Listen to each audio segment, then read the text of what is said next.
Nah, kalau kamu sering mengonsumsi bisa jadi itulah yang membuat berat badan kamu stuck.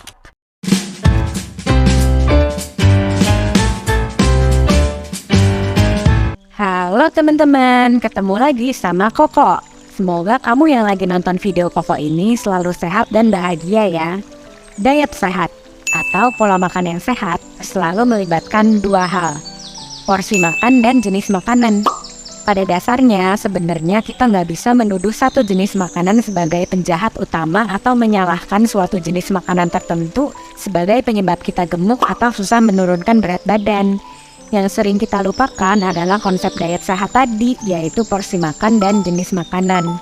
Nah, ketika kita tidak memperhatikan porsi makan dan jenis makanan yang kita konsumsi sehari-hari, barulah ada jenis makanan tertentu yang dapat dikatakan berkontribusi cukup besar terhadap gagalnya diet yang sehat, bertambahnya lemak dan berat badan kita. Jadi makanan apa itu? Dia adalah low nutrient food.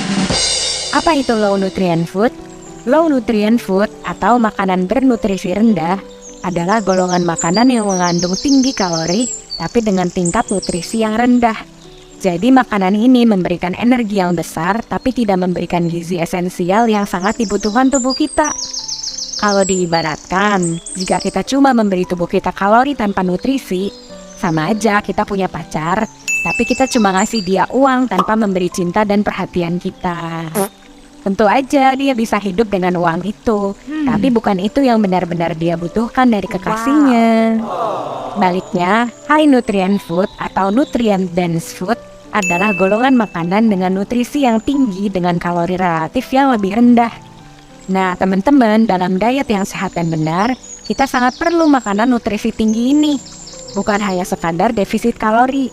Jika kita defisit kalori tapi makanan kita rendah gizi atau nutrien, maka itu menjadi diet yang gak sehat dan bisa-bisa kita malah jadi skinny fat. Nah, teman-teman, makanan dengan nutrien atau gizi rendah ini ada sangat banyak di sekitar kita. Dan tanpa sadar, mungkin sering kita konsumsi setiap harinya dalam porsi yang banyak untuk mengisi kebutuhan kalori harian kita. Nah, kalau kamu sering mengonsumsi low nutrient food ini, bisa jadi itulah yang membuat berat badan kamu stuck. Jadi apa aja sih makanan gizi rendah di sekitar kita yang paling sering kita konsumsi? Yang pertama, mie instan.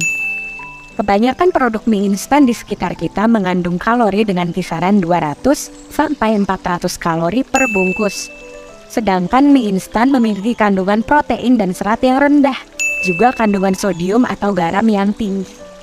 Melansir dari CNN Indonesia, konsumsi mie instan di Indonesia pada tahun 2021 lalu mencapai sebanyak 13,2 miliar bungkus.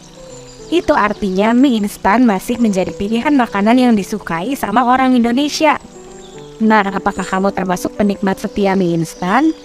Berapa sering kamu makan mie instan? Jawab di komen ya. Yang kedua, kerupuk dan gorengan. Dua makanan ini sering dijadiin cemilan yang dimakan langsung sendiri, tapi sering juga dijadiin teman makanan lain. Nah, walaupun gak ada datanya, tapi menurut opini Koko pribadi, dibandingkan mie instan, dua makanan ini lebih sering lagi dikonsumsi oleh orang Indonesia sehari-harinya. Tapi seperti mie instan, kedua makanan yang digoreng ini juga mengandung kalori dan lemak jenuh yang tinggi dengan kandungan protein, serat, dan vitamin yang rendah. So, kerupuk dan gorengan juga termasuk makanan nutrisi rendah. Kemudian yang ketiga, ini bukan makanan sih, tapi dia adalah minuman manis. Teman-teman, minuman manis utamanya bertujuan untuk dinikmati sebagai pemenuhan keinginan, bukan kebutuhan. Karena itu, jika minuman manis bertujuan untuk dinikmati sebagai keinginan, maka tentu saja tidak baik untuk dikonsumsi seolah-olah minuman manis adalah kebutuhan. Minuman manis tentu saja mengandung gula dan kalori yang tinggi, tapi tidak memberikan nutrisi yang esensial bagi tubuh. Nah, minuman manis seperti teh manis dan minuman manis bersoda seringkali menjadi bagian dari pola makan kita sehari-hari. Nah, seandainya dalam sehari kita mengonsumsi 2 gelas minuman manis, ini bisa berkontribusi sekitar 150 sampai 300 kalori ke kalori harian kita. Nah, mungkin pertanyaan pamungkasnya adalah, jadi boleh nggak sih pas lagi diet makan mie instan, gorengan sama minum manis?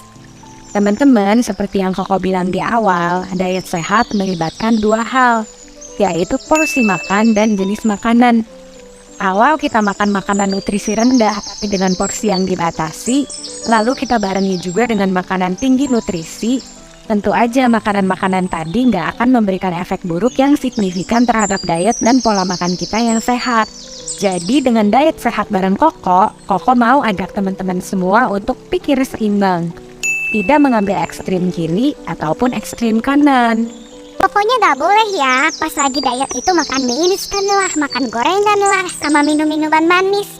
Waduh, nanti beratnya naik, nanti dietnya langsung gagal. Pokoknya nggak boleh. Ya nggak apa-apa kali, yang penting defisit kalori kan.